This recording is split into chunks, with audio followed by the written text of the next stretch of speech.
As some return to work after the long holiday weekend, lawmakers, they're doing the same.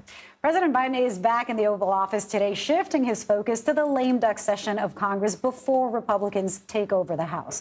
He arrived in D.C. yesterday after spending Thanksgiving on Nantucket with his family.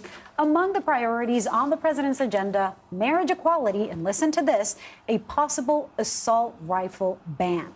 CBS News senior White House correspondent Weijia Jiang joins us now to talk about what we can expect in the week ahead. Weijia, what is at the very top of President Biden's legislative agenda, considering this next phase is this lame duck session? Well, Errol and Lily, it's great to be with you. And I can tell you that the top of the president's list is keeping the government open. Both he and his senior advisors have said as much. And they also want to focus on maintaining funding to Ukraine and funding for states that have been through disasters like recent hurricanes.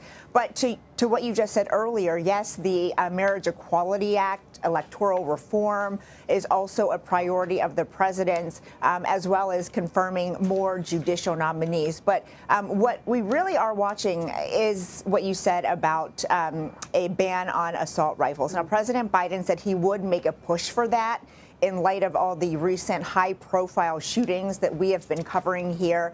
But he also said it depends on whether he has the votes, because the numbers, frankly, don't seem to be there. The House introduced a bill earlier this year to do just that, and it was not successful in moving forward because there were not enough votes in the Senate. And so even though the president wants to do more, even though he has promised to make a push for it, the reality is he says he has to come back and really count the votes to see, whether the numbers make any sense and then take action. But at this point, it doesn't appear like he will have enough votes in the House for that.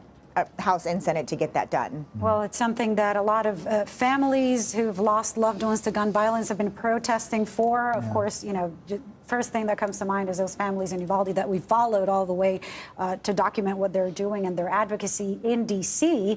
But, Weijia, as you say, it doesn't sound like they have the 60 votes. As we know, Mr. Biden's party is keeping control of the Senate for sure, but Democrats could have an even stronger majority if they win in the Georgia runoff. Do you think, Weijia, or have you heard anything about whether or not the president is going to get involved in that race over the next few days? So nothing is on his official schedule, but we certainly expect that he will travel down to Georgia to help campaign for the Democratic Senator Raphael Warnock, who is in that very tight race with Republican Herschel Walker, because, as you mentioned, the majority is still so slim. And even though Democrats had a majority for the past 2 years, we saw time and time again how difficult it was to actually pass legislation because of, now well-known Senators Manchin from West Virginia and Sinema of Arizona, even though they're Democrats, they did not always vote along with their party. And so it wasn't enough just to have Democratic control.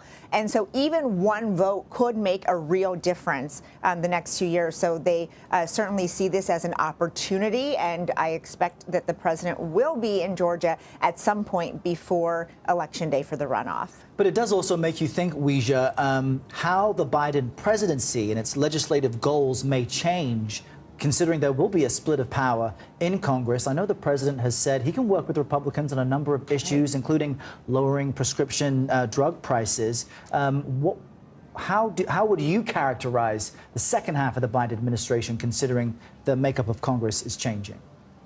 Well, I think, they were not anticipating such a big win in the House. Of course, even though they are losing control, the White House still views it as a victory that they did not lose as many seats as anticipated, as all the polls predicted that they would. And so they see there is wiggle room. They believe that they are in a much better position to introduce bills, to try to pass legislation that otherwise would have just been dead on arrival in their eyes. And in the Senate, even though they do only hold a slim majority, that was a big win for the president. And so he will attempt to accomplish more items on his agenda. But some of the things, Errol, like immigration, gun reform, as we just mentioned, these are issues that just, time and time again have not been able to make much progress because, you need much more than just 1 or 2 extra votes in the Senate.